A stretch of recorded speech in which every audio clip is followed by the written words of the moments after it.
अस्सलामुअलैकुम। मोहम्मद अज़हर सिद्दीक अपने programme mess views के साथ हाज़िर खिदमत है। नूर मुकद्दम केस के बाद बाकी 2-3 अहम केस उसामा सत्ती वाले में मैंने कल तफसीलात बताई थी। आज सिकंदर मिर्ज़ा के केस के हवाले से जो इस्लामाबाद हाई कोर्ट में डेवलपमेंट है वो बताऊँगा। ख्वाजा आसिफ का केस जो था नैब अदालत लाहौर में, उसकी तफसीलात है। कुछ सिंध हाई कोर्ट के हवाले से तफसीलात हैं और वो तफसीली मैंने आपसे ज़िक्र करना है। सबसे पहले चलते हैं सिंध हाई कोर्ट में। आपको याद है गुजर नाले के साथ साथ अभी मैं इंतज़ार कर रहा था कि इस्लामाबाद का, आपको पता है जो वाक़या हुआ, और मैंने उस पर ख़त भी लिखा है बाकायदा कि वो जो उसका कुदरती रास्ता है ना वो बहाल किया जाए। जैसे सुप्रीम कोर्ट वहाँ कर रही है, तो ये कुछ इन्फॉर्मेशन मांगी है, कुछ तफसीलात मांगी हैं, उस पर मैं कोशिश कर रहा हूँ कि बेहतरी की तरफ चीज़ें जा सकें। वहाँ गुजर नाला के जो है ना जो मुआवजा की अदम अदायगी से मुतल्लिक़ दरख्वास्त की समाअत हुई। डिप्टी कमिश्नर सेंट्रल ने नाला मुतासिरीन को काबज़ीन करार दे दिया कि इल्लीगल ऑक्यूपेंट है। ये सिंध कच्ची वादी की जानिब से दी गई लीज़ को भी गैर कानूनी करार दे दिया। नाला मुतासिरीन को कुछ नहीं मिलेगा, ये DC सेंट्रल ने टका सा जवाब दे दिया। तहरीरी तौर पर यह जवाब सिंध हाई कोर्ट में जमा करवाया है कि नाला मुतासरीन ने गुजर नाला पर तजावज़ात कायम रखी थी। सिंध कच्ची वादी अथॉरिटी ने दरख्वास्त गुजारों को गैर कानूनी लीज़ दी। ये डिप्टी कमिश्नर का मौक़िफ़ है। कानूनी तौर पर नाले की ज़मीन लीज़ पर नहीं दी जा सकती, बात तो वो ठीक कह रहे हैं, लेकिन अब ये किसी सरकारी अफसर ने ऐसा गलत कर दिया तो डिस्प्लेसमेंट के कानून के तहत हमें सोचना चाहिए इन लोगों का, पहले हमने क्यों आबाद होने दी। यानी हाल ये है, हर गवर्नमेंट, सियासी गवर्नमेंट स्टेट्समैन होकर नहीं सोचती है। और दरख्वास्त गुजारों ने नाले की जगह पर गैर कानूनी तामीरात कर रखी हैं। सुप्रीम कोर्ट ने नालों नदियों से गैर कानूनी तामीरात को गिराने का हुक्म दिया है। कराची में शदीद बारिशों से इंसानी जानों के बजाय नालों पर ऑपरेशन किया जा रहा है बचाने के लिए। ये बचाने के हवाले से बात हो रही है। KMC ने कराची म्यूनसिपल कॉर्पोरेशन ने 3 बड़े नालों और बरसात की नालों की जगह पर दी गई लीज़ मनसूख कर दी है। ये डिप्टी कमिश्नर जो सेंट्रल है उन्होंने बताया है। और 5 अगस्त 2015 को के एडमिनिस्ट्रेटर KMC शोएब सिद्दीकी ने मेट्रोपॉलिटन कमिश्नर समी सिद्दीकी को लीज़ मनसूख करने का कहा था। ये सुप्रीम कोर्ट की हेयरिंग से पहले की बातें हो रही हैं। एडमिनिस्ट्रेटर कराची ने नाले पर लीज़ देने के ज़िम्मेदारों के खिलाफ कार्रवाई का भी लिखा था। दरख्वास्त गुजारों ने नाले पर कब्ज़ा कर रखा है। नाले पर कब्ज़ा करने वालों को कोई मुआवजा नहीं दिया जा सकता और नाला मुतासरीन की दरख्वास्त जो है ना मुस्तरद की जाए। ये डिप्टी कमिश्नर सेंट्रल ने कहा है। अदालत ने डिप्टी कमिश्नर के जवाब को रिकॉर्ड का हिस्सा बना दिया। यहाँ मफाद आमा या पब्लिक इंटरेस्ट को में गैर कानूनी काबज़ीन है, लेकिन गरीब लोग हैं। अब अगर लीज़ें दी थी गलत थी या ये सही दी थी, उसके पर जो यानी आप ज़मीन का चले ना सही, लीज़ पे कौन से पैसे लिए हैं, लीज़ पे अगर पैसे लिए हैं वो रिफ़ंड होने चाहिए, लेकिन जो तामीरात की हैं वो तो आपको कंपनसेट करना चाहिए। वो अलहदा बात है। हमारे यहाँ रीसेटलमेंट रिहेबिलिटेशन का कानून नहीं है। मैंने चैलेंज किया हुआ है लैंड एक्विजिशन एक्ट, लेकिन फुल बेंच के सामने मामला ज़ेर इल्तवा है लाहौर हाई कोर्ट के। कराची में ही चलते हैं। मुरीद अब्बास, आपको पता है एंकर जो है मुरीद अब्बास के केस के हवाले से एडिशनल डिस्ट्रिक्ट सेशन जज साउथ जो है ना जेल ट्रायल के हवाले से वो बात है। अदालत ने केस का ट्रायल जल्द मुकम्मल करने के लिए शेड्यूल मुकर्रर कर दिया। मुलज़िम आतिफ ज़मान के ख़िलाफ़ सबूत पेश करने के लिए 30 अगस्त से 14 सितंबर तक की तारीख मुकर्रर कर दी है। अदालत ने मुलज़िम आतिफ ज़मान का बयान 18 सितंबर को मुकर्रर डेट दे दी है। अदालत ने केस में 22 सितंबर को हतमी दलाल देने की तारीख भी कर दी। एंकर मुरीद अब्बास के केस का फैसला 30 सितंबर में बड़ा अच्छी इंप्रूवमेंट है। यानी इसी तरह का शेड्यूल अगर दे दिया जाए हर केसों में तो बड़ी आसानी हो जाएगी। ये एक अच्छी इंप्रूवमेंट है। कल होता है क्या नहीं होता वो अलहदा बातें हैं। सिंध हाई कोर्ट में आप जाते हैं, नैब का बड़ा एक अहम केस है। असल मुलजिम की बजाय नैब ने मुलजिम के बेटे आमिर को गिरफ्तार कर लिया। मुलजिम आबिद के वालिद ने special secretary home Aamir Khurshid से भी चेयरमैन बनकर भत्ता वसूल किया था। वज़ीर आज़म सिंध के Benoy DG mine and mineral इमदाद अली शाह से भी भत्ता वसूल किया। आप अंदाज़ा लगाएं यानी ये क्या कुछ हो रहा है यहाँ पर। अब यहाँ नैब क्या कर सकती है वो एक अलहदा इशू है। ये नैब से ज़्यादा तो आपके एग्जेक्टिव का, आपकी ब्यूरोक्रेसी का है कि इन चीज़ों को देखे, वहाँ तक ना जाने दे मामला कोई हो रहे हैं। पुलिस का काम है ये सारा। शकील महर और हजूर बख्श कलवट से भी 2.5 करोड़ रुपये वसूल किए। रकम अदा करने वाले वाइस चांसलर ND सरोश हशमत लोधी भी शामिल है। गिरफ्तार मुलजिम का वालिद चेयरमैन नैब और डायरेक्टर जनरल नैब सिंध की हैसियत से अफसरान से मुलाकात किया करता था। अफसरान ने नैब के रू रकम की अदायगी की तस्दीक कर दी है। रकम किसी रेफरल ने जुर्म के बदले अदा की गई। नैब का सिंध हुकूमत के अफसरान से सवाल, क्या नैब की जानब से कोई कॉल अप नोटिस या लेटर मसूल हुआ? बाप के जुर्म की सज़ा बेटे को नहीं दी जा सकती, ये वकील ने अदालत को बताया। 20 साल आमिर अपने 21 अप्रैल से जेल में है, उसका कोई कसूर नहीं है और आमिर को ज़मानत पर रहा किया जाए, ये मामला नैब के दायरे इख्तियार में नहीं आता। अदालत ने नैब को आमिर की गिरफ्तारी के मुतालिक जवाब दाखिल करने का दे दिया और 27 अगस्त तक ये मोहलत दे दी है। अब आगे चलते हैं एहतसाब अदालत इस्लामाबाद में। एहतसाब आपको बड़ा अहम इशू चल रहा है। नेशनल पुलिस फाउंडेशन, याद होगा आपको, PMLN के MN इन सारे में और उनके शोधा के बेवों के लिए प्लॉट की रकम का खुर्द बर्द का केस है।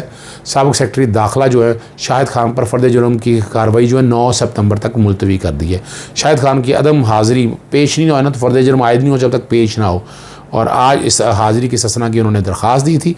9 सितंबर को अदालत ने कहा हाज़िरी उनकी यकीनी बनाई जाए। उस दिन अदालत जो है वो बाकायदा फ़र्द जुर्म आयद की गई। जज हैं आज़म खां, उन्होंने रेफरेंस की समाअत की है।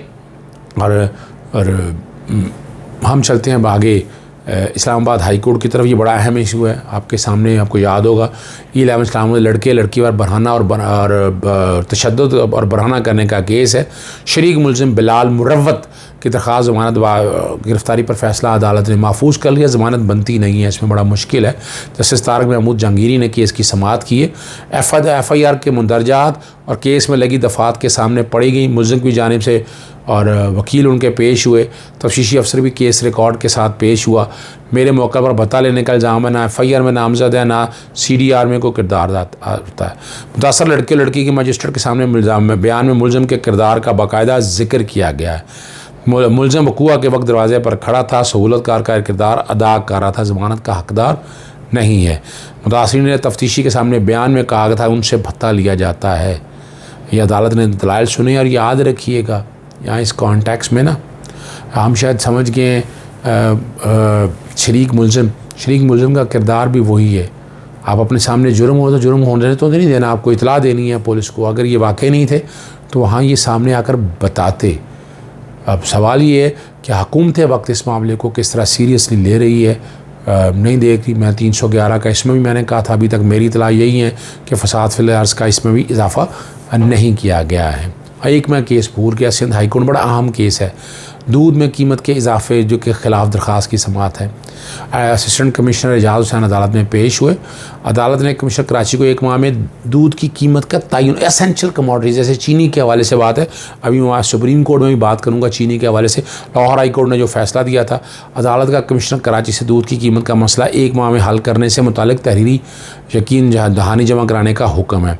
अगर 1 माह के दूध की कीमत का तयन ना किया गया तो तौहीन अदालत की कार्रवाई की जाएगी। अदालत के रिमार्क्स हैं। अदालत ने दूध की कीमत 94 रुपये मुकर्रर की थी। ये वकील दरख्वास्त गुजारने का। डेयरी फार्म रिटेलर ने कीमत बढ़ाकर 130 रुपये फ़ी लीटर कर दी है। कमिश्नर कराची की जानिब से अदालत को यकीन दहानी कराई गई कि स्टेक होल्डर के साथ मिलकर दूध की कीमत का मसला हल करेंगे। ये अच्छी एक इम्प्रूवमेंट है। और मैंने अभी आपसे चीनी के हवाले से बात की थी। सुप्रीम कोर्ट में चीनी की कीमत मुकर्रर न करने के मुताल्लिक़ हुकूमती अपील पर समाअत। सुप्रीम कोर्ट ने एक्स मिल रेट पर चीनी की फ़रोख्त की मशरूत इजाज़त दे दी। उन्हें सिर्फ ये इतना, पहले लाहौर हाई कोर्ट ने आपको याद है सिर्फ इतना कहा था कि केन कमीशन रिकॉर्ड रखे और बॉन्ड जमा करा दें। यहाँ ये इशू नहीं है। सुप्रीम कोर्ट ने मामला लाहौर हाई कोर्ट को दोबारा भिजवा दिया है। सुप्रीम कोर्ट लाहौर हाई को दरख्वास्त पर 15 दिनों में फ़ैसले की हिदायत कर दी गई है। शुगर मिल मालकान की मुकर्रर करदा कीमत में रेट में फ़र्क पर जो फ़र्क रेट आएगा ना, मबनी रकम हाई कोर्ट में जमा होगी, यानी 89 रुपीज़, और बाकी जो कीमत आप जेब में ले जाएंगे। और ये बड़ा अच्छा फ़ैसला दिया है, ये पब्लिक इंटरेस्ट में है। वरना तो शुगर मिल पैसे ले जाती तो वापस कल कौन लेगा। शुगर मिल एक्स मिल रेट में फ़र्क पर मबनी रकम रज़ा कराना तौर पर सुप्रीम कोर्ट जमा कराएंगी। हुकूमत का एक्स मिल रेट 84 और शुगर मिल मालकान का 97 रुपये फ़ी किलो है। ये एडिशनल अटॉर्नी जनरल ने अदालत को बताया। शुगर मिल की तरफ से सिर्फ मुचलके जमा कराना काफ़ी नहीं है। ये मुचलके सिर्फ खाली जमा करा रहे थे। मैंने आपके सामने पहले मैं ये बता चुका हूँ, इसलिए आपको बताना है। मुतलका के कमिश्नर चीनी की स्टॉक और फ़रोख्त का रिकॉर्ड मुरतब रखें, यह अदालत ने कहा। और लाहौर हाई कोर्ट में चीनी की कीमत के तयन के हवाले से केस जो है ना वो ज़ेर इल्तवा है। हाई कोर्ट ने हुकूमत की मुकर्रर कीमत के ख़िलाफ़ यकतरफ़ा हुक्म इम्तनाई जारी किया। अदालत की जिम्मेदारी है कि कानूनी नुक्ते पर फैसला करे। ये सुप्रीम कोर्ट ने कहा लाहौर हाई कोर्ट के हवाले से। कीमतों और नफ़ा नुकसान का तयन करना अदलिया की जिम्मेदारी नहीं है, ये एग्जेक्टिव ने करना और एग्जेक्टिव ने इसमें कर दिया। हाई कोर्ट के कीमतों के मामले में मुदाखलत पर गैर मुतल्लका हदूद में दाखिले के मुतरादफ है। अदलिया की गैर मुतल्लका हदूद में मुदाखलत शर्मिंदगी का बायस बनती है। ये जो लाहौर हाई कोर्ट ने कह दिया, मैंने उसको भी कहा था, ये फैसला का एडवांटेज जो है ना शुगर मिल वो सारी चीनी बीत जाएंगे। पहली दफ़ा जो है ना कीमत आके मुकर्रर करके बड़ी डिटेल डिस्कशन के बाद हुई है एसेंशियल कमोडिटीज़ में होने की वजह से। कीमत मुकर्रर करने का इख्तियार हुकूमत के पास है, ये बड़ा वाज़ेह तौर पर है। एडिशनल अटॉर्नी जनरल कहते हैं हुकूमत अवाम के हकूक़ की मुहाफ़िज़ है। एडिशनल अटॉर्नी जनरल ने ये भी बताया क्या हुकूमत के पास चीनी की कीमत मुकर्रर करने का मुकम्मल इख्तियार है। जस्टिस उमर अता बिंदयाल साहब ने रिमार्क दिए, कीमत का तयन करना फार्मूले के तहत होता है। शुगर मिल का मौक़िफ़ है कि हुकूमत ने 104 रुपये किलो पर चीनी दरामद की कि चीनी हुकूमत सब्सिडी देकर 89 रुपये में फ़रोख्त कर रही है। ये बात दुरुस्त है या गलत, अदालत ने अपने इख्तियारात को देखना है। अदालत नफ़ा नुकसान और कीमतों का तयन नहीं कर सकती। अदालत के पास कीमतों में तयन जैसे मामले में मुदाखलत की कोई गुंजाइश बुनियाद नहीं है, यानी वो लाहौर हाई कोर्ट की रेट इसी बुनियाद पर खारिज बनती है। हाई कोर्ट का अबूरी हुक्म ख़त्म करके केस रिमांड करे। अबूरी हुक्म ख़त्म किया गया तो इसका नुकसान होगा, ये वकील शुगर मिल खान ने बताया। अबूरी ख़त्म हुआ तो सारा स्टॉक उठा लिया जाएगा वकील शुगर। अबूरी हुक्म ख़त्म ना हो तो मिल मालकान महंगी चीनी फ़रोख्त करेंगे। एडिशनल अटॉर्नी जनरल ने अदालत को बताया हुक्म इम्तना ख़त्म होने से मिल का नुकसान हुआ तो क्या रियासत अजाला करेगी। जस्टिस उमर अता बिंदयाल ने जस्टिस सजाद अली शाह ने यह अदालत ये सवाल किया। मुनासिब होगा कीमत में रकम की किसी ट्रस्टी के पास रहे। जस्टिस उमर अता बिंदयाल ने केस का फैसला होने तक रकम ट्रस्टी के पास रहेगी। कीमतों में फ़र्क पर मबनी रकम deputy registrar Lahore high court को जमा कराएंगे। जस्टिस उमर अता बिंदयाल की सरबराही में 3 रुकनी बेंच ने यह फैसला सुना दिया। अब आखिर चलते हैं एहतसाब अदालत, जो कि मैंने ख्वाजा आसिफ का मैंने जिक्र किया था, मैं जिक्र कर दूँ। आमदन से ज़्यादा साथियों के केस की समाअत है। रेफरेंस दायर भी नहीं हुआ तो रेफरेंस दायर तक हाज़िरी की माफ़ी की बात की जाए और कोई कार्रवाई ना की जाए, ये वकील ख्वाजा आसिफ में। और माजी में एहतसाब अदालत ने ऐसी सूरत हाल में हाज़िरी माफ़ी की दरख्वास्तें मंजूर की हैं। मैं दीगर एहतसाब अदालतों के फ़ैसले का पाबंद नहीं है। ये जज हैं शेख सजाद अहमद। अगर हमें रेफरेंस कोई हाई कोर्ट या सुप्रीम कोर्ट की फैसले और रोशनी में दिखाएं, प्रोसिक्यूटर नायब की ख्वाजा आसिफ को रेफरेंस दायर होने तक हाज़िरी देने की मुआफ़ी की मुखालफत की उन्होंने। नायब प्रोसिक्यूटर कानून के मुताबिक ख्वाजा आसिफ हर तारीख पर अदालत पेश होने के पाबंद हैं। जब तक अदालत कोई ऑर्डर जारी नहीं करती ख्वाजा आसिफ अदालत में पेश होने के पाबंद हैं। हम और ये इस बारे में उन्होंने हाज़िरी माफ़ी की जो बात की अपना, और ख्वाजा आसिफ ने अदालत से जाना चाहा कि जाने दें आपको। अदालत ने कहा फ़ैसला महफूज किया, आप यहीं रहें। ख्वाजा आसिफ के रेफरेंस और ख्वाजा आसिफ को अभी जाने की इजाज़त नहीं, आप जाना चाहे तो जा सकते हैं। वकील को कह दिया ख्वाजा आसिफ के, और इस्तदा मंजूर कर लिया उन्होंने इस बात पे, और रेफरेंस दायर होने तक कार्रवाई मुलतवी कर दिया। जब रेफरेंस दायर होगा तो ख्वाजा आसिफ को तलब कर लिया जाएगा। मैं चीज़ अपना एक दो चीज़ें और रहेंगी, लेकिन वक्त चूँकि ज़्यादा है। लेकिन लाहौर हाई कोर्ट ने मसनूई दूध फ़रोख्त करने के खिलाफ इंसानियत दुश्मन करार दे दिया। ये इस हवाले से मैं तफसील बाद में करूँगा। ये बड़ा एक अहम केस है। इजाज़त चाहूँगा। अस्सलामु अलैकुम, अल्लाह हाफ़िज़, पाकिस्तान जिंदाबाद।